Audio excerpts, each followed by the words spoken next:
The sound cracked across the courtroom like thunder, echoing off marble walls and silencing 200 stunned spectators. "Sit down and shut up, boy. This is a real court, not some ghetto street corner." Judge Patricia Whitmore's words cut through the air, and her hand lashed out with astonishing force, striking Dr. Elijah Washington squarely across the face. His head snapped to the side, the sting immediate, the mark blooming red against his dark cheek. For a second, the room froze. Then, like weapons being drawn, cell phones shot up in the gallery, capturing every detail of the extraordinary assault. In the midst of it, Washington did not raise his hand to his face. He did not stumble back or protest. His eyes locked on the judge's, steady and terrifyingly calm, as if he knew this was the moment the entire case and perhaps her career would pivot. Judge Whitmore, her finger trembling as she pointed down at him, snarled, "Get this thug out of my sight." Contempt of court. Maximum penalty. The bailiffs shifted uncomfortably, hesitating in the face of a man whose composure made their hands feel heavy and uncertain. Washington straightened his tie with deliberate calm, his voice slicing through the chaos like steel on stone. "Your Honor, this will be noted in the record." His words hung in the air with prophetic weight, chilling enough that for the first time in 15 years on the bench, Judge Patricia Whitmore's face went pale. She had just sealed her fate with the entire courtroom watching, though in her arrogance, she could not yet see it. But who was the man she had dared to strike? To understand, the story must step back just a few hours, to a quiet morning outside the courthouse. The silver Mercedes sat parked across from the entrance, gleaming in the Georgia sun. Inside, Elijah Washington rested his hands on the steering wheel, his gaze steady, his expression unreadable. At 42, he carried himself with the kind of confidence that comes only from years of fighting cases where the outcomes shaped more than individual lives. They shaped policy, precedent, and even history. His charcoal suit clung to his tall frame like armor. It's cost more than most people's monthly paycheck. Gold cufflinks caught the morning light, shining as reminders of both status and purpose. His phone buzzed insistently, flashing the same Washington, D.C. area code he had ignored twice already. For the third time, he declined the call and instead reached into his wallet, pulling out a worn photograph. It was bent at the corners, the image soft from years of handling. In it, a young black man in graduation robes grinned wide, eyes bright with ambition. Marcus Thompson, his best friend from Harvard Law. Marcus should have been alive to see this day. Should have been practicing law, fighting injustice, changing lives. Instead, Marcus lay buried in Atlanta, a casualty of Patricia Whitmore's ruthless courtroom 3 years earlier. Marcus had challenged her authority, dared to argue a motion she despised, and paid the ultimate price. She had crushed his career, accused him of misconduct, whispered poison into the ears of other judges until his reputation was shredded beyond repair. Isolated and ruined, Marcus had taken his own life. That loss sat heavy in Washington's chest, and as he looked at the courthouse looming in front of him, its marble facade seemed less a monument to justice than a fortress of cruelty. Today, however, the balance of power would shift. Today, Whitmore's courtroom would witness something unprecedented. Washington inhaled deeply, slid the photograph back into his wallet, and stepped from the car, carrying the weight of a man who had prepared for this moment for months. At the entrance, he moved through security with the practiced ease of someone accustomed to scrutiny. The metal detector barely slowed him. His leather briefcase slid through the scanner, its federal-grade locks hiding contents no ordinary guard would ever see. "Morning, counselor," one of the bailiffs muttered, nodding with unusual deference. There was something different about this man, the way he walked, the way his eyes surveyed everything and catalogued details with sharp precision. Washington nodded back. "Good morning, Officer Martinez," he said smoothly, reading the name tag without hesitation, as if memory itself were one of his many weapons. He moved toward room 301, where Judge Patricia Whitmore had presided for the past 15 years, dispensing sentences that echoed with cruelty. Her courtroom smelled of old wood varnish and fresh fear. The gallery seats were already packed, families clutching each other with nervous anticipation, their collective anxiety pressing like humidity before a summer storm. At the defense table sat 19-year-old Malik Stevens, shoulders hunched, eyes wide with terror, a promising engineering student with a 3.8 GPA. His full scholarship hung in the balance of the day's trial. His grandmother, rosary beads clutched tightly between weathered fingers, whispered prayers from the front row. When Washington sat down beside him, Malik's voice trembled like dry leaves in autumn wind. "You must be the fancy lawyer," he whispered. Washington gave a small, reassuring nod. "Just focus on the truth." He clicked open his briefcase, the sound sharp as gunmetal, revealing not only neatly stacked legal briefs, precedents, and constitutional references, but also a slim folder marked Internal Investigation. Judicial misconduct patterns. On the opposite table sat Assistant District Attorney Jennifer Clark, only 28 but already notorious for prioritizing conviction rates over justice. Her evidence box looked painfully thin, a desperate collection of scraps to support flimsy drug charges built on an unconstitutional search. She glanced at Washington, and her confidence flickered, if only for a moment. The deputy called the court to order. All rise for the Honorable Judge Patricia Whitmore. She entered the room, with the arrogance of royalty claiming her throne. 61 years old, silver hair drawn back into a severe bun. She wore her black robes like armor and wielded her gavel like a weapon. For 15 years, she had used that power to impose her version of order, her biases cutting into the lives of countless young men of color who stood trembling before her. Today, she expected no different outcome. Her eyes scanned the room and landed on Elijah Washington. Something flickered in her expression, irritation mixed with wariness. She wasn't used to lawyers like him standing in her courtroom. His tailored suit, his organized files, his controlled posture, his calm that radiated authority, it all unsettled her. "State your appearances for the record," she demanded sharply. "Jennifer Clark for the state of Georgia, Your Honor," the prosecutor announced with rehearsed crispness. Washington stood, his presence commanding. "Dr. Elijah Washington for the defense, Your Honor." His voice carried not only clarity but credentials she could not yet fathom. Harvard Law Review, Rhodes Scholar, constitutional law expert, a man whose authority in the law outstripped hers in every way. Whitmore arched an eyebrow. "How refreshing," she said, the sarcasm dripping. "Let's see what fancy theories you've brought into my real courtroom." The insult hung in the air, and the gallery shifted uncomfortably. Moloch's grandmother stopped praying. Even Jennifer Clark blinked in surprise at the immediate hostility. Washington remained unfazed, calmly opening his first folder with the quiet assurance of someone who had argued before the Supreme Court itself. But there was something else that Whitmore didn't know. This wasn't just another defense case. This wasn't some random appointment or a chance encounter between judge and lawyer. For 8 months, a federal investigation into Whitmore's courtroom had been gathering momentum. Today, in front of a full gallery and rolling cameras, it was about to come crashing down around her. And with a single slap, Patricia Whitmore had just set the trap's jaws firmly on herself. Unaware that the man she struck was not only the lawyer for a frightened 19-year-old boy, but the most dangerous adversary she could have possibly chosen. 3 hours earlier, before the shocking moment when Judge Patricia Whitmore's hand cracked across his face, Dr. Elijah Washington sat quietly in his silver Mercedes parked just outside the courthouse. The city stirred around him, but inside the car was a silence heavy with thought. He wore his charcoal suit like a uniform, gold cufflinks glinting as the morning sun reached through the windshield, catching their polished surface. Every detail about him radiated composure, but his eyes told a different story, one of loss and determination buried under layers of restraint. The phone on his console buzzed again, a third call from a Washington, D.C. area code he refused to answer. Each ring was another reminder that what he was about to do carried consequences that stretched far beyond the courthouse steps in front of him. He let it buzz, then silenced it with a single press, reaching instead for his wallet. From it, he pulled a photograph worn soft from years of handling. The picture showed a younger man with a radiant smile, robed in black graduation gown and cap, his eyes sparkling with ambition and promise. Marcus Thompson, his best friend, his brother in spirit, a man whose mind was sharp enough to change the world and whose heart carried the kind of fire that inspires movements. They had met at Harvard Law,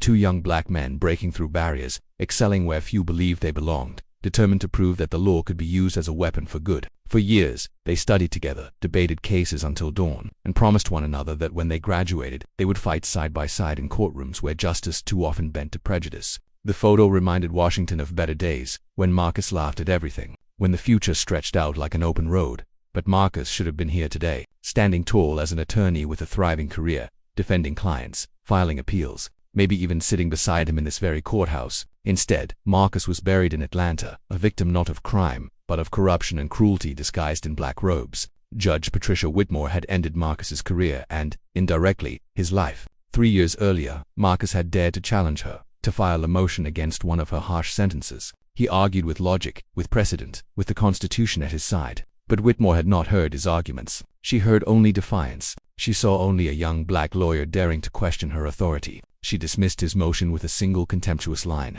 branded him unprofessional, and began a campaign that systematically destroyed his reputation. She filed complaints with the bar, whispered in the ears of other judges that Marcus was dangerous, radical, disrespectful. Within months, doors slammed shut. Referrals stopped coming. Colleagues avoided him. Clients disappeared. His career collapsed, as though the earth had swallowed it. Washington could still remember the call that told him Marcus had taken his own life. He could remember the sound of his own breath catching in his throat, the disbelief that followed, the rage that never quite settled. The system Marcus believed in had turned its back on him, allowing a single judge's prejudice to crush his spirit until he saw no way forward. Marcus's final note, written in a careful lawyer's hand, haunted Washington. The system protects itself. People like us don't matter. Those words burned in his mind every day since. But today was different. Today, Washington wasn't just walking into a courtroom to defend a single client. He was walking in carrying the weight of his friend's memory and the quiet promise he had made at Marcus's grave, that the truth would come out, and Whitmore would be held accountable. The courthouse loomed above him now, its marble facade a monument to justice or injustice depending on the eyes that looked upon it. To many it symbolized fairness, the rule of law. To others, it was a place where dreams were crushed under the gavel of a biased judge. Washington adjusted his tie, glanced at the photograph one more time, and slid it back into his wallet. He knew the day would be long, perhaps dangerous, but he felt ready. He stepped from the car with the unshakable bearing of someone who had argued cases in front of justices whose names were etched in history. Inside, he moved through the metal detectors without slowing, the guards barely glancing at him except to note the quiet confidence in his stride. His briefcase glided across the scanner, its contents locked behind federal-grade mechanisms the guards could not access. "Morning, Counselor," one of the bailiffs greeted, his tone marked with a respect he rarely offered. There was something unmistakably different about this man, the way he took in every detail with precise calculation, the way his gaze seemed to weigh and measure the room. Washington nodded politely. "Good morning, Officer Martinez," he replied, having already memorized the man's name tag as though filing away evidence. As he walked toward room 300, he thought about the space that had swallowed so many lives during Whitmore's reign. For 15 years she had ruled from her bench like a monarch, her gavel cracking down on young defendants, especially young black men, with sentences disproportionately harsh, motions dismissed with disdain, and rights stripped away under the guise of order. The numbers alone told a damning story. 40% longer sentences for black defendants compared to their white counterparts charged with identical crimes. Motions filed by black attorneys dismissed at staggering rates. But beyond the statistics were the human stories, the students whose futures ended, the families who lost sons and fathers, the attorneys whose careers she destroyed. He reached the door and paused for a breath, feeling the weight of his mission settle fully upon him. Today he would defend Malik Stevens, a 19-year-old engineering student whose bright future had already been jeopardized by Whitmore's courtroom. Malik had been stopped by police without probable cause, his car searched illegally, and a handful of marijuana presented as evidence of intent to distribute. It was a flimsy case, a travesty on paper, but Washington knew that in Whitmore's courtroom, paper didn't matter. She had made a career of railroading defendants like Malik, turning minor offenses into felonies, stripping away scholarships, dreams, and lives. When Washington stepped inside, the room's energy pressed in on him like a storm building pressure. The wooden benches creaked under the weight of families gathered to witness, their nervousness palpable, their hope fragile. The air smelled faintly of varnish and fear. At the defense table, Malik sat pale and tense, his hands clenched so tightly that his knuckles blanched. His grandmother clutched a rosary in the front row, whispering prayers so fervent her lips trembled. When Washington slid into the seat beside him, Malik's voice cracked in a whisper. "You must be the fancy lawyer." His eyes shone with fear, but Washington offered only steady reassurance. "Just focus on the truth." He unclasped his briefcase with 2 clicks that cut through the silence like gunfire. Inside lay meticulously prepared legal briefs, constitutional precedents, and one particular folder labeled in stark black ink, "Internal Investigation, Judicial Misconduct Patterns." He knew its contents would matter soon. Across the aisle sat Assistant District Attorney Jennifer Clark, a young woman with ambition gleaming in her eyes but whose case files looked thin and desperate. Her evidence relied solely on the illegal search, a Fourth Amendment violation so blatant it should have collapsed her case before it began. Yet Clark looked toward the bench with a kind of confidence that came not from evidence but from knowing the judge. The call to rise echoed through the room, and the gallery stood as Judge Whitmore entered, her robes billowing as though the air itself parted for her authority. At 61, she carried herself with cold severity, her silver hair drawn tight, her expression carved from disdain. For years, she had ruled with iron will, bending the system into her image. Today she expected nothing different, but when her eyes landed on Washington, her expression faltered for just a heartbeat. Something about him, his expensive suit, the precision in his movements, the unshakable calm radiating from him, unsettled her. She demanded the parties state their appearances, her tone clipped and impatient. The prosecutor's voice rang out with confidence. "Jennifer Clark for the state of Georgia, Your Honor." Then Washington stood, his voice deep, clear, and commanding. "Dr. Elijah Washington for the defense, Your Honor." The title doctor lingered in the air, carrying with it a gravity most in the room did not yet understand. Whitmore raised an eyebrow, sarcasm dripping from her words as she sneered. "How refreshing. Let's see what fancy theories you've brought into my real courtroom." The insult was sharp, designed to belittle, but Washington's face betrayed no reaction. Instead, he calmly opened his folder, ready to begin the work that would not only defend a frightened young man but begin to topple the empire of prejudice Whitmore had built. What she did not know, and what would soon unravel her career entirely, was that this man was not here by chance. He was not merely a defense attorney assigned to an unlucky case. For 8 months, he had been quietly, methodically, building a federal investigation into her courtroom. and today the stage was set for the trap to close. The hum of tension filled the courtroom as Washington placed his hands on the defense table. His legal briefs spread out before him with surgical precision. Across the aisle, Assistant District Attorney Jennifer Clark shuffled her thin stack of files, her eyes betraying a flicker of unease. She knew her case was fragile, resting on the weak foundation of an unconstitutional search, but her faith rested not in the law but in the iron will of Judge Patricia Whitmore. For 15 years, Whitmore had bulldozed through similar challenges, dismissing constitutional violations as trifles, bending the rules until they broke, and punishing defendants who lacked the means or power to fight back. Today, however, she was up against someone different, though she didn't yet grasp the danger. Washington rose with the calm authority of a professor preparing to deliver a lecture that would reshape minds. "Your Honor," he began, his voice even, his words sharp as a scalpel. "The defense moves to suppress all evidence obtained during the illegal search of my client's vehicle." His phrasing was flawless, his tone firm but professional, a master of the law wielding his craft with lethal precision. The gallery leaned forward, breaths caught in collective anticipation. For most of them, the arguments of defense attorneys often blurred into jargon and futility, but this was different. His voice carried conviction, the weight of constitutional authority echoing through each syllable. Whitmore's jaw tightened, her gavel hand twitching as if itching to cut him off. She had heard countless suppression motions before, usually from overworked, underpaid public defenders who stumbled over their citations like schoolchildren reciting multiplication tables. But this man was no stumbling novice. He spoke with a confidence that unsettled her, layering precedent upon precedent, building an unassailable wall of logic. "On what grounds, Counselor?" she asked, her voice dripping condescension, already rehearsing the dismissive answer she planned to deliver. "Fourth Amendment violation." "Your Honor," Washington replied smoothly. "Officer Johnson lacked probable cause. There was no warrant, no consent, and no exigent circumstances to justify the search. The traffic stop itself was pretextual," his words cut with surgical precision, each case citation a stone strengthening the fortress of his argument. Miranda, Terry, Matt v. Hyatt. The names rolled off his tongue with the ease of a man who had not only memorized the law, but helped shape its interpretation. His mastery was evident, and the effect was immediate. Jennifer Clark shifted uncomfortably, her case suddenly looking like a house of cards caught in a gust of wind. Whitmore leaned forward, her lips tightening as though she could hold the tide at bay through sheer force of will. "The traffic stop report shows the defendant was driving erratically," Clark interjected, her voice thin, desperate to salvage what remained of her case. Washington turned toward her with a look of calm pity, like a professor correcting a student who hadn't done the reading. "Driving 2 miles over the speed limit does not constitute erratic behavior, Counselor," he said, his tone patient yet devastating, "especially when the same officer stopped 3 other young black men in the same neighborhood within 2 weeks. The pattern speaks for itself." The gallery erupted into murmurs. Moloch's grandmother clutched her rosary tighter, hope flickering across her weary face. For the first time in weeks, someone was saying aloud what the community had long whispered, that their sons and grandsons were being targeted unfairly, that justice wasn't blind but the weight of truth pressed against the polished wood of the benches.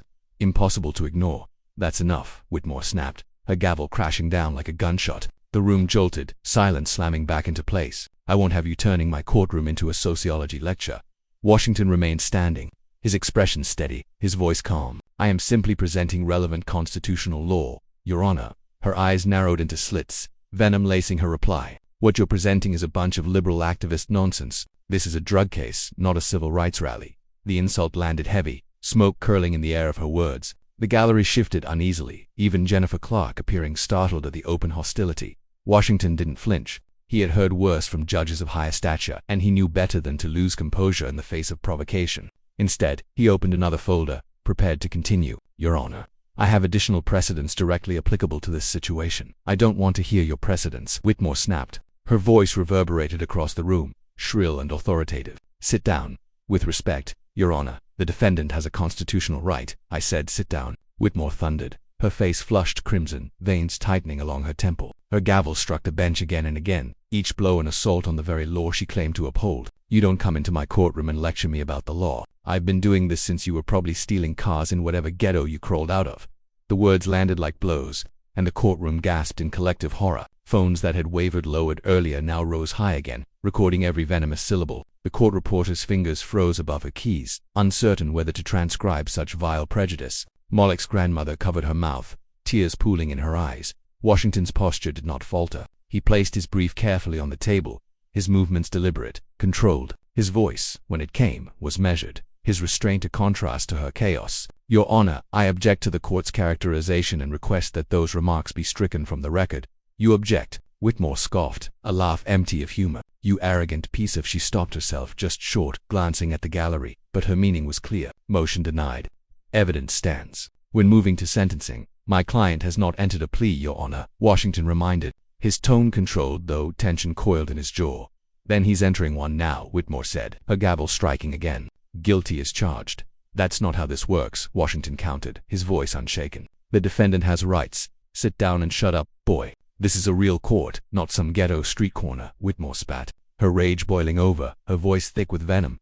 The insult hung in the air like poison, each syllable dripping contempt. For a heartbeat, time itself seemed to stop. The gallery's collective gasp filled the silence. Washington stood perfectly still, but a dangerous light flickered in his eyes. He knew this was the moment the trap would spring. "Your Honor, I must object to this entire proceeding," he said, his tone unwavering. "You are violating my client's Fifth Amendment rights, his Sixth Amendment rights, and the basic principles of due process. This isn't justice. It's a railroad." Her face turned a violent shade of purple, her fury spiraling beyond reason. She pointed at him with shaking hands, her voice breaking into a shriek. "How dare you come into my courtroom and tell me how to do my job? You arrogant uppity." She cut herself off again, but the slur she nearly uttered was evident to everyone. "Bailiff, arrests this man for contempt of court. Maximum penalty." The bailiffs hesitated, glancing at one another. Never in their years of service had they seen anything like this. Washington remained calm, almost unnervingly so. He straightened his expensive tie, his movements slow, deliberate, as though every action was recorded not just by the phones in the gallery but by history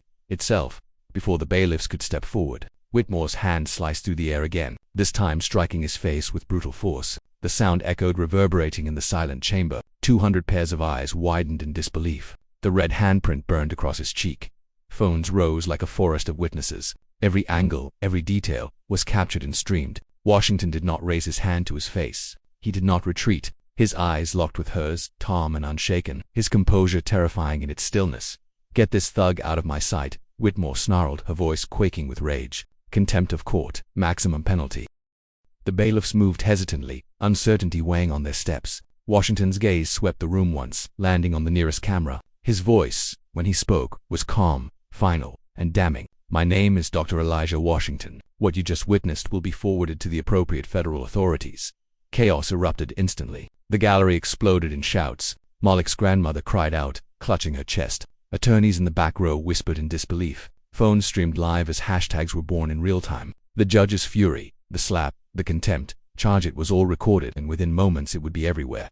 Whitmore's face blanched. She had gone too far, but in her arrogance she doubled down. "Remove him now," she barked. The metallic click of handcuffs sealed the moment. Washington allowed them to clasp around his wrists without resistance, his calm composure unnerving even the officers escorting him. That as he was led from the courtroom, cameras followed, phones raised high, capturing his deliberate stride. He did not look beaten. He looked like a man who had expected this all along. The gallery buzzed with realization that something larger was unfolding, something beyond this single case. In the chaos, Whitmore sat back in her chair, her gavel clenched tight, her face ashen. She could not yet comprehend the scale of the disaster she had unleashed. But Washington knew. He had waited for this moment for months. With every insult she hurled, with every unlawful ruling she barked, with every ounce of prejudice she revealed, she had built the very case that would destroy her. And the final blow, the slap across his face, had transformed an undercover investigation into a national scandal.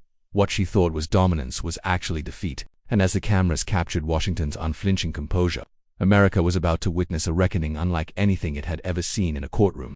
The heavy door of the holding cell clanged shut behind him, the echo reverberating through the sterile corridor like a funeral bell. Dr. Elijah Washington sat on the concrete bench, his wrists marked faintly from the handcuffs, his charcoal suit wrinkled from the struggle, but his composure perfectly intact. The sting of Judge Patricia Whitmore's slap still lingered faintly across his cheek, though the redness had begun to fade. What did not fade, however, was the image captured by hundreds of cell phones, the judge's hand striking a defense attorney in open court, her voice dripping with venom, her commands demanding his removal like a tyrant enraged. Already, outside the four gray walls of his cell, the storm was breaking. The videos spread like wildfire across social media, devouring the internet in a matter of minutes. On Twitter, hashtags exploded into trending topics.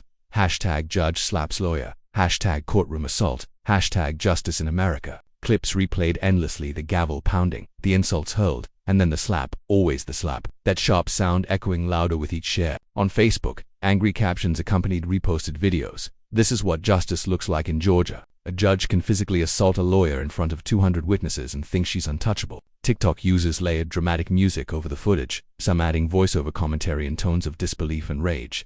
Within 30 minutes, millions had seen the moment Patricia Whitmore crossed a line from which she could never return. Inside the courthouse, panic spread as quickly as the videos. Reporters flooded phone lines, camera crews swarmed the steps, and court employees whispered furiously in hallways suddenly thick with fear. The court administrator, Helen Rodriguez, paced her office like a caged animal, her phone ringing incessantly. "This ship isn't sinking," she muttered bitterly to her assistant. "It's already on the ocean floor." Her desk was buried beneath a growing pile of media requests, interview demands, statements of outrage from civil rights groups, and inquiries from the Georgia Bar Association. She knew what none of Whitmore's defenders dared to admit. You cannot maintain order in a courtroom by committing assault in her chambers. Whitmore herself sat behind locked doors, her robes hanging limply on the wall like a funeral shroud. Her hands trembled as she tried to hold a cup of coffee steady, the liquid sloshing dangerously near the rim. She had called her husband, her lawyer, and even the chief judge, searching for reassurance, but none of them had offered solace. It was self-defense, she whispered to herself, practicing a defense that sounded hollow even in the echo of her chamber walls. He was being disrespectful. I had to maintain order. But even she knew the words would not hold. Judges could impose sanctions, fines, contempt, charges, but not open-handed assaults broadcast across the internet. Not in the 21st century. Meanwhile, in the holding cell, Washington requested his one phone call. The officer on duty assumed it would be to a wife or a local attorney. Instead, Washington dialed the Attorney General's office in Washington, D.C. "This is Director Patricia Hayes," came the steady voice on the other end. "Patricia, it's Elijah," he said, his voice as calm as if ordering dinner. "Jesus Christ, Elijah, what happened?" she asked, her tone tight, breathless. "The entire building is buzzing about some video." She cut herself off as realization dawned. "Oh my God, that was you." His reply was measured, deliberate. "Phase 1 of the investigation is complete. I have everything we need on Judge Whitmore. The media attention accelerates our timeline. We need to move quickly." Hayes exhaled audibly, recovering her composure. "The FBI is already en route to secure the courthouse records. The press conference is being prepared." The call lasted exactly 3 minutes. But when it ended, Washington looked almost satisfied, a chess master who had finally maneuvered his queen into checkmate. The booking officer outside the cell shook his head as he watched Washington hang up. 30 years on this job, he muttered to his partner. Lawyers panic when they get arrested. They call their wives, their law firms, their bail bondsmen. This guy calls the federal government like he's ordering pizza. His partner peered through the small window at Washington, who now sat calmly reading a legal journal. "Too calm," the officer said. "Acts like he planned this." By the second hour, local news stations had interrupted their broadcasts. Anchors spoke with voices tight with disbelief as they replayed the footage again and again. "I've covered courts for 20 years, said one legal analyst on Channel 7. "Judges don't hit lawyers. This crosses every line of professional conduct." By the third hour, national networks had seized the story. CNN, Fox News, MSNBC all aired the footage, each angle, each damning frame of Whitmore's hand striking Washington's face. Analysts spoke with barely contained outrage, calling it unprecedented, a complete breakdown of judicial ethics, an assault in open court. Legal organizations across the nation demanded immediate investigation. Civil rights groups mobilized, holding impromptu press conferences outside the courthouse, voices shaking with fury as they called for Whitmore's resignation. By evening, the video had been viewed over 20 million times. Outside the courthouse, protesters gathered with signs that read, "No judge above the law and justice for all." Chants echoed through the streets, their fury fueled by the images burned into their minds. Meanwhile, in Whitmore's chambers, panic reached fever pitch. She made call after call, her defenses crumbling with each unanswered plea for support. Even her lawyer, a man seasoned in scandals, could only shake his head gravely. "You're on video, Patricia," he said quietly. "There's no spinning this. The slap, the contempt charge, the statistics, they're all going to bury you." The next morning, the Department of Justice held a press conference. Reporters packed the briefing room, their cameras flashing like a storm of lightning. Director Patricia Hayes stepped to the podium, her presence calm but unyielding. Behind her, the seal of the United States gleamed like a golden shield. "Yesterday's events in Judge Patricia Whitmore's courtroom represent a shocking abuse of judicial power," she began, her voice steady. "But what the public does not yet know is that the man she assaulted is not merely a defense attorney. Dr. Elijah Washington is the chief federal prosecutor for the Civil Rights Division of the Department of Justice." The room erupted in gasps. Questions shouted over each other, camera shutters clicking like machine gun fire. Hayes let the reaction wash over her before continuing. "For the past 8 months, Dr. Washington has been conducting an undercover investigation into discriminatory sentencing patterns in Judge Whitmore's courtroom. What happened yesterday was not random. It was the culmination of a comprehensive civil rights investigation. Her words detonated like bombs, each revelation reshaping the narrative in real time. The slap was no longer simply an act of judicial misconduct. It was an assault on a federal officer, an obstruction of justice, and evidence of systemic corruption caught on camera. Back in the courthouse, FBI agents arrived at dawn. Special Agent Rebecca Lane led a team of 20 federal investigators through the courthouse doors. Their suits and badges gleamed under the fluorescent lights as they executed search warrants with surgical precision. Filing cabinets were sealed, case files boxed, computer hard drives confiscated. 15 years of records were seized, evidence of a reign that had turned a courtroom into a weapon. Court employees stood in stunned silence as their workplace was transformed into a crime scene. The smell of old paper mixed with the sharp Thames of federal authority filled the halls. Meanwhile, Washington was released from custody, his identity now fully revealed to the public. Reporters surged toward him on the courthouse steps, microphones thrust forward, questions shouted from every direction. "Dr. Washington, how long have you been investigating Judge Whitmore? Was the assault part of your investigation? What charges will she face?" He paused, his gaze sweeping over the marble steps that had carried the weight of countless defendants seeking fairness, his voice carrying the authority of the United States itself. "For 8 months, our investigation has documented a pattern of discriminatory sentencing in Judge Whitmore's courtroom. African-American defendants received sentences averaging 40% longer than white defendants for identical crimes. Constitutional motions were dismissed without legal basis. Due process was systematically violated. Yesterday's assault was the final piece of evidence confirming that this judge has no respect for the law, the Constitution, or the people she swore to serve." Behind him, FBI agents carried boxes of records out of the courthouse, their presence underscoring his words with visual finality. Cameras captured it all. The juxtaposition of calm authority and federal power against the collapse of a once untouchable judge. The gallery of public opinion, now tens of millions strong, watched as the story shifted from scandal to reckoning. Whitmore, once the embodiment of judicial authority, now sat in her attorney's office, staring at the television coverage with hollow eyes. Her lawyer's voice was grim. "They have you on video assaulting a federal prosecutor. The sentencing statistics are damning. The testimony from staff is devastating. They will offer you a plea deal, 5 years in federal prison in exchange for your pension." 5 years, she scoffed, her voice cracking. "For maintaining order in my courtroom." Her lawyer's sigh was heavy, resigned. "Patricia, you assaulted a federal officer on camera. You weaponized your courtroom against defendants based on race. You're lucky they're not charging you with conspiracy and racketeering." But Whitmore's arrogance, the same arrogance that had fueled her reign, blinded her still. "This is political persecution," she insisted. "They're destroying me because I was tough on crime," even as she clung to delusion. The machinery of justice had already begun grinding toward her. A federal grand jury in Atlanta convened, reviewing the evidence Washington and his team had compiled. The indictment spanned dozens of pages: civil rights violations, deprivation of rights under color of law, obstruction of justice, and assault on a federal officer. Each charge carried years in federal prison. When the indictment was unsealed, Patricia Whitmore became the first Georgia judge in over 30 years to be arrested on federal civil rights charges. The image of U.S. Marshals escorting her from the courthouse in handcuffs, her once commanding presence reduced to that of any other defendant, spread across every network, every headline. The woman who once wielded power like a weapon now faced the very system she had corrupted. Dr. Elijah Washington, standing once again on the courthouse steps, addressed the cameras. His cheek no longer bore the faint handprint, but the memory of the assault burned brighter than ever. Yesterday proved that no one is above the law. Not prosecutors, not police officers, and not judges. When public officials violate civil rights, the federal government will hold them accountable. His voice carried with the solemn weight of truth, and as he spoke, protesters outside the courthouse erupted in cheers. The chant rose like thunder. No judge above the law. Whitmore's fall was not simply a personal collapse, but the crumbling of an empire of prejudice. Her 15-year reign had ended not with quiet retirement, but with the clang of handcuffs, the click of cameras, and the roar of a nation demanding justice. For the families who had watched loved ones railroaded, for the attorneys who had endured her venom, for the memory of Marcus Thompson and countless other victims, the reckoning had finally arrived. And with it, the promise that change, though slow, was inevitable when truth was armed with courage. The morning light spilled across the marble steps of the courthouse, illuminating a scene unlike anything Georgia had witnessed in decades. FBI agents marched steadily in and out of the building, their arms filled with boxes of seized records, while the flash of cameras bathed them in relentless light. Each box contained years of lives derailed, dreams shattered, and injustices compounded under Judge Patricia Whitmore's rule. To the public, these were just files.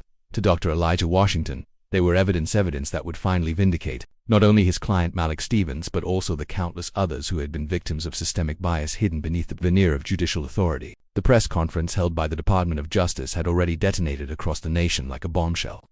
Director Patricia Hayes' revelation that the man struck in open court was not just a defense attorney but the chief federal prosecutor for the Civil Rights Division had transformed a viral video into a national scandal. No longer was it merely the story of a rogue judge assaulting a lawyer. It was a tale of judicial corruption exposed by a federal investigation. A story that forced America to confront the ugly truth about prejudice entrenched in its legal system. Hayes' voice still rang in the ears of millions who had watched live for the past 8 months. Dr. Washington has been conducting an undercover investigation into discriminatory sentencing patterns in Judge Whitmore's courtroom. What happened yesterday was not random. It was the culmination of a comprehensive civil rights investigation. Washington himself now stood on those courthouse steps, his tie straightened, his gaze sharp, the symbol of a man whose composure had not wavered even under assault. Reporters shouted questions, their voices clashing like waves against stone. But he held up a hand and the chaos dimmed into expectant silence. For 8 months, he declared, his voice carrying across the square. We have documented the consistent denial of constitutional rights in this courtroom. African American defendants were sentenced to terms averaging 40% longer than their white counterparts charged with the same crimes. Motions supported by clear constitutional precedent were dismissed without explanation. Due process was not the rule of law here. It was the exception. His words struck like a hammer against the edifice of Whitmore's legacy, each sentence dismantling the illusion of impartiality she had long cultivated. Behind him, agents rolled out carts stacked with even more records. The visual was undeniable. The federal government was dismantling Whitmore's courtroom brick by brick, turning the very files she had once used to condemn others into evidence against her. The crowd, a mix of reporters, activists, and ordinary citizens, absorbed every word. For some, it was vindication of what they had always known but had never been able to prove. For others, it was a sobering revelation that the system they trusted could so easily be twisted into a weapon. But for Washington, this was more than statistics, more than reform. It was personal. And so, after delivering the facts, he allowed himself a moment of humanity. His voice softened, the weight of grief seeping into each word. 3 years ago, Judge Whitmore destroyed the career of my closest friend, Marcus Thompson. Marcus was a brilliant attorney, a man of integrity, and a defender of the vulnerable. He filed a motion challenging her unconstitutional sentencing of a 17-year-old for daring to question her. She retaliated. She poisoned his reputation, filed frivolous complaints, and made sure he could no longer practice law. Marcus did not survive the weight of her vendetta. He took his own life, believing the system was broken beyond repair. Washington paused, his jaw tightening as he fought, the emotion rising in his chest. Marcus never received justice. But his death was not meaningless. It fueled this investigation. It fueled me. And today his story is one piece of the truth that will ensure no one else suffers what he endured. The crowd fell silent. Even the reporters, usually relentless, in their pursuit of the next soundbite, lowered their microphones for a moment of quiet respect. The image of Marcus, a young man in graduation robes with a smile full of promise, now joined the national conversation. He became the symbol of what was lost, of the hidden cost of judicial bias, of the human lives buried under statistics. Washington's words did not merely indict Whitmore, they resurrected Marcus's memory and transformed it into a rallying cry. The media seized upon the revelation instantly. Overnight headlines shifted from Judge slaps lawyer in courtroom to federal prosecutor avenges fallen friend in undercover investigation. Cable news programs dedicated entire segments to Marcus's story, contrasting his tragic end with Washington's relentless pursuit of justice. Analysts praised the investigation as brilliant, unprecedented, and absolutely necessary. Harvard law professors appeared on CNN and MSNBC marveling at the daring of a sitting federal prosecutor embedding himself in a hostile courtroom to expose systemic corruption. It's dangerous, it's bold, and it's exactly what the Civil Rights Division was created to do, one declared. For Patricia Whitmore, the narrative was catastrophic. The Georgia Judicial Conduct Board, under immense pressure, announced her immediate suspension. The chief judge of the state issued a statement denouncing her actions as wholly incompatible with judicial service. The governor, attempting to stem the outrage, promised a full review of the judiciary. Yet none of these gestures could stop the tidal wave of federal action. The FBI, armed with search warrants, had already collected 15 years of records, uncovering patterns of sentencing so racially skewed they read like parodies of justice. One case stood out among the files. Teresa Williams' son, a first-time offender, sentenced to 5 years in prison for marijuana possession. A white student arrested the same day with the same amount of drugs and the same charge had walked free on probation. Teresa's voice trembled as she recounted the story to federal investigators, her hands shaking as she held photographs of her son. She looked at my boy and saw a criminal, she whispered through tears. She never even saw the college student, the child I raised. Cases like Teresa's multiplied by the hundreds, each story another nail in Whitmore's coffin. Washington listened to them all, documenting not only the legal disparities but the human toll the families broken, the futures stolen, the trust in justice shattered. The deeper the investigation dug, the darker the revelations became. Court employees described a workplace poisoned by Whitmore's arrogance, where racial slurs were whispered as jokes and defense attorneys were ridiculed for challenging her rulings. One court reporter, Janet Murphy, testified in tears. She called black lawyers names I can't even repeat. I typed those words into transcripts, and I hated myself for it.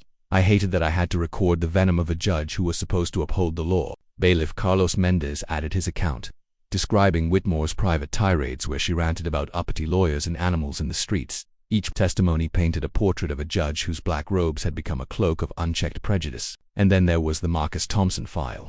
Buried deep within the courthouse archives, investigators unearthed a manila folder detailing the full extent of Whitmore's campaign against him. The legal motion he filed had been sound, rooted firmly in constitutional law. Her dismissal was arbitrary, but what followed was calculated.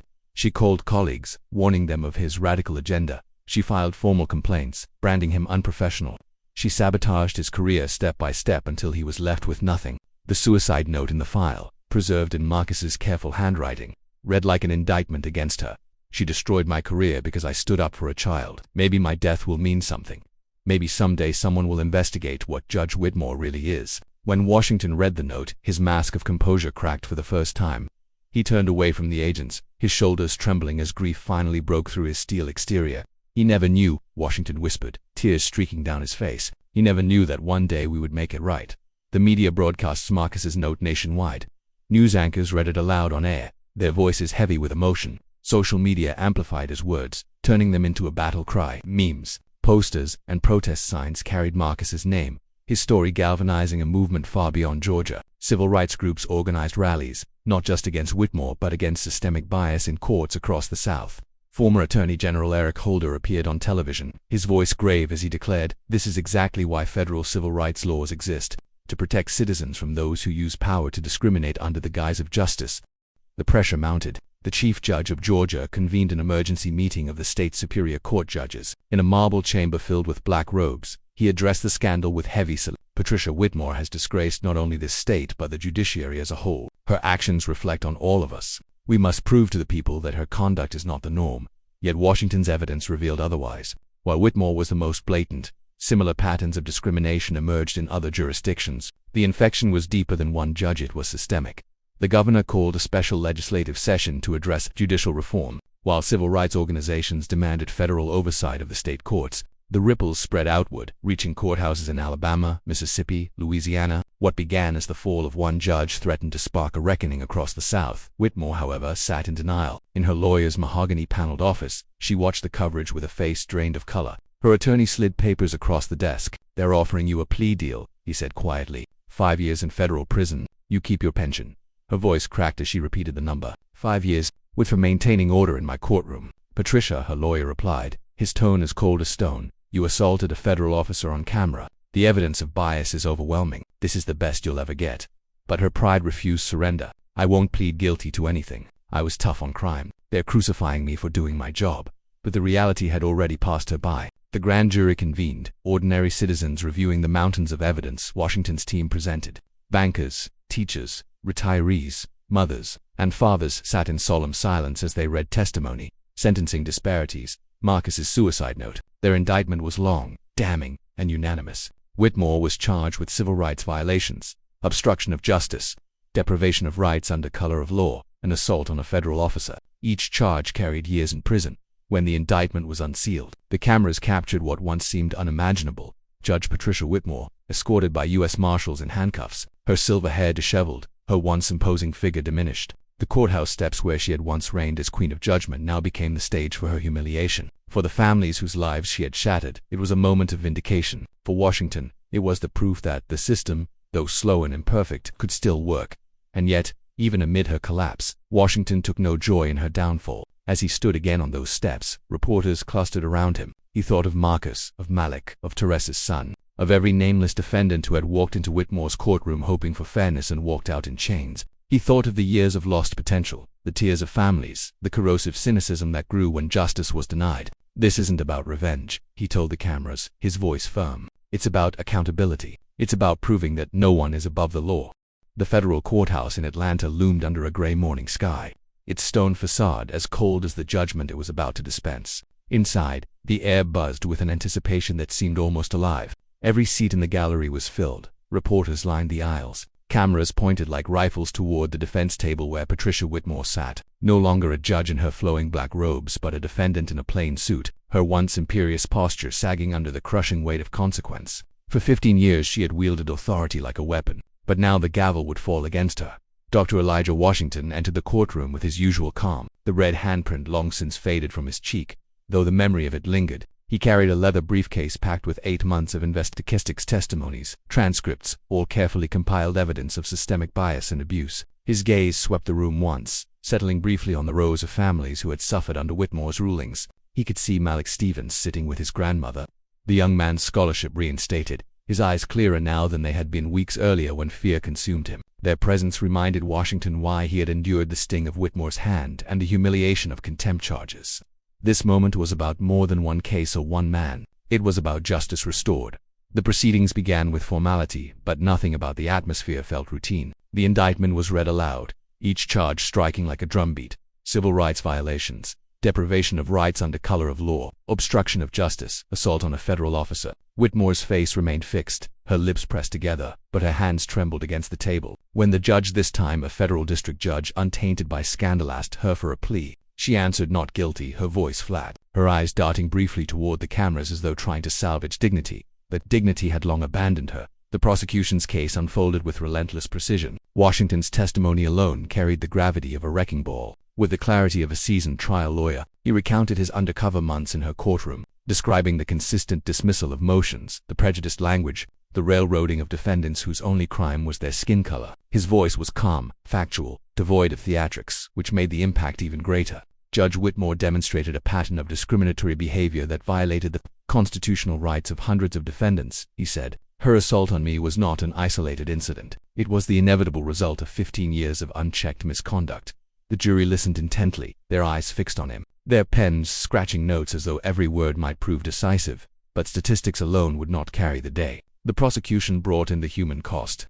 Families testified, each story more harrowing than the last. Teresa Williams described how her son, caught with marijuana, received 5 years in prison while a white student with the identical charge and circumstances walked free with probation. Her voice cracked with anguish as she held up his photograph. She saw a criminal instead of a college student, she whispered. Michael Rodriguez's sister recounted how her brother was sentenced to 10 years for armed robbery while his white co-defendant received 3 years for the same crime. Angela Davis, tears streaming down her face, spoke of being held without bail for writing bad checks while white defendants walked free. Each testimony was another brick in the wall closing around Whitmore. And then came the most devastating evidence of all: Marcus Thompson's file. The prosecution introduced his motion, the frivolous complaints filed against him, and finally, his suicide note. As the words were read aloud, "She destroyed my career because I stood up for a child. Maybe my death will mean something. Maybe someday someone will investigate what Judge Whitmore really is." The courtroom fell silent. Even the air seemed to hold its breath. Washington sat motionless, his face tight, his eyes glistening but unblinking.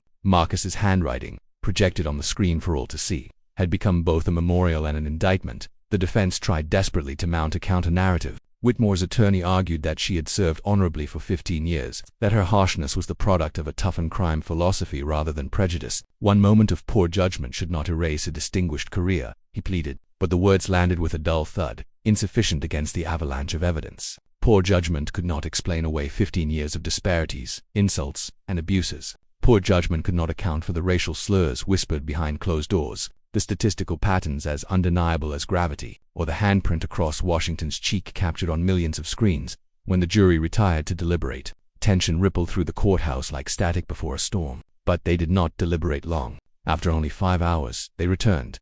Face's solemn verdict slip folded in the foreperson's hand. The judge asked for their decision, and the words came swift and unambiguous: guilty on all counts. Whitmore's composure cracked for the first time. She slumped forward, her head sinking into her hands as gasps and murmurs filled the gallery. The gavel struck, final and echoing. Patricia Whitmore, once the most feared judge in her county, was now a convicted criminal. At sentencing 3 weeks later, the federal district judge delivered words that would ring across the nation. "Your abuse of judicial power caused immeasurable harm to countless victims," Judge Maria Rodriguez declared, her voice even but hard as stone. You weaponized the justice system against the very people it was designed to protect. You assaulted a federal prosecutor in open court, obstructed an investigation, and deprived citizens of their constitutional rights. This court sentences you to 12 years in federal prison without possibility of parole. The clang of the gavel sealed her fate. Outside, the courthouse steps erupted into cheers and tears. Families wept openly, hugging one another in relief. Protesters raised their signs higher, chanting slogans that had carried them through months of demonstrations: "No judge above the law," and "Justice for all." Malik Stevens stood with his grandmother, his scholarship papers in hand, tears streaking both their faces. "He sacrificed everything for you," his grandmother whispered, nodding toward Washington. "Pray for him tonight." But Malik shook his head. "He doesn't need prayers," he said softly. "He is justice." For Washington, the conviction was not a moment of triumph, but of vindication. As he addressed the press, his words reflected not celebration but sober resolve. "Today proves that no one is above the law in America. Not judges, not prosecutors, not police officers. When public officials violate civil rights, the federal government will hold them accountable." The systematic review of Whitmore's cases begins immediately. Hundreds of sentences will be reduced, dozens of convictions overturned. The scales of justice, bent for 15 years by prejudice and hatred, will be set right again. And indeed, the ripples began instantly. Within weeks, teams of federal attorneys combed through Whitmore's rulings, vacating convictions, releasing defendants who had languished in prison unjustly, and commuting sentences that had destroyed lives. Families reunited, dreams reignited, futures restored. What had been lost could never be fully recovered. But the gesture carried with a symbol that the system, however flawed, could still correct itself when driven by courage and truth. The impact extended far beyond Georgia. Congress, spurred by the scandal, passed the Judicial Accountability Act, requiring federal oversight of state courts where bias was statistically documented. Law schools across the country introduced mandatory courses on implicit bias and constitutional protections. The American Bar Association revised its ethical standards to provide stronger mechanisms for challenging discriminatory judges. What had begun as a single slap reverberated into reforms that reshaped the legal landscape in the months that followed. Washington became a reluctant symbol. Civil rights advocates hailed him as a hero. Editorials praised his courage. Students at Harvard Law chanted his name at lectures about constitutional justice. Yet he resisted the label. "This was never about me," he told a crowd of reform advocates 6 months later. "It was about the Constitution. It was about the people who walked into a courtroom expecting fairness and were denied it." Change doesn't happen overnight, but it does happen when citizens demand better from their public officials. Justice is not a gift, it's a responsibility. Meanwhile, life continued for those directly touched by the case. Malik graduated with honors from Georgia Tech, his engineering degree a testament to resilience. The scholarship nearly stolen from him by Whitmore's Courtroom now funded a program for other students who had been ensnared by unjust rulings. Teresa Williams' son was released early, stepping into sunlight after years stolen from him. Families who had carried grief now carried banners of victory, though always with a reminder of lives that could not be restored. And Whitmore herself. She entered federal prison with a sentence that would keep her behind bars until she was sentenced. She exchanged her robes for an orange jumpsuit, her chambers for a cell, her gavel for the clang of iron bars. She shared space with the very kinds of defendants she had once condemned with vitriol, her arrogance now silenced by confinement. In her silence, there was irony, perhaps even justice of a poetic kind. Yet the most enduring legacy belonged not to her downfall but to Marcus Thompson. Law schools began teaching his story as a cautionary tale and a source of inspiration. His suicide note, once hidden in a file, now appeared in textbooks and lectures about the dangers of unchecked judicial power. Students debated his courage, mourned his loss, and pledged to carry forward the fight he began. Washington visited Marcus's grave each year, leaving fresh flowers and speaking quietly to the headstone. "You were right," he whispered once, kneeling in the grass. "The system protects itself. But sometimes, if we fight hard enough, it can be forced to change. Your death wasn't meaningless. It changed everything." Across the South, investigations expanded. Alabama, Mississippi, Louisiana judges once considered untouchable now faced federal scrutiny. Discriminatory sentences were overturned, biased rulings dismantled. A civil rights task force within the Department of Justice, born from Washington's case, dedicated itself to rooting out judicial misconduct nationwide. It was slow work, grinding and relentless. But it was progress. In communities that had long felt abandoned, hope began to flicker again. Citizens formed court-watching groups to monitor proceedings. Legal aid organizations received new funding, and attorneys once silenced by fear of retaliation found their voices again. The children who had watched their parents suffer in Whitmore's courtroom now grew up in a world where they could believe, however cautiously, that justice could prevail. For Washington, the fight never ended. Back in his office at the Department of Justice, he sifted through files for the next case, the next judge, the next courtroom where the Constitution needed defending. His role was not to bask in victory but to keep moving forward, to ensure that the lesson of Whitmore was not forgotten. Late at night, when the building was quiet, he sometimes thought of the moment the slap landed, the sting on his cheek, the eyes of 200 witnesses wide with shock. That moment had changed everything, not because of the pain it caused him, but because it revealed to the world a truth too long hidden, that even those in the highest robes of authority could fall when held accountable. And so the story of Patricia Whitmore did not end with her conviction, nor with her imprisonment. It lived on in every reformed sentence, every overturned conviction, every new law passed to guard against corruption. It lived on in the young men and women who studied Marcus Thompson's story and swore to carry on his fight. It lived on in communities that learned to demand better. It lived on in the idea that justice, though fragile and flawed, was worth defending at any cost.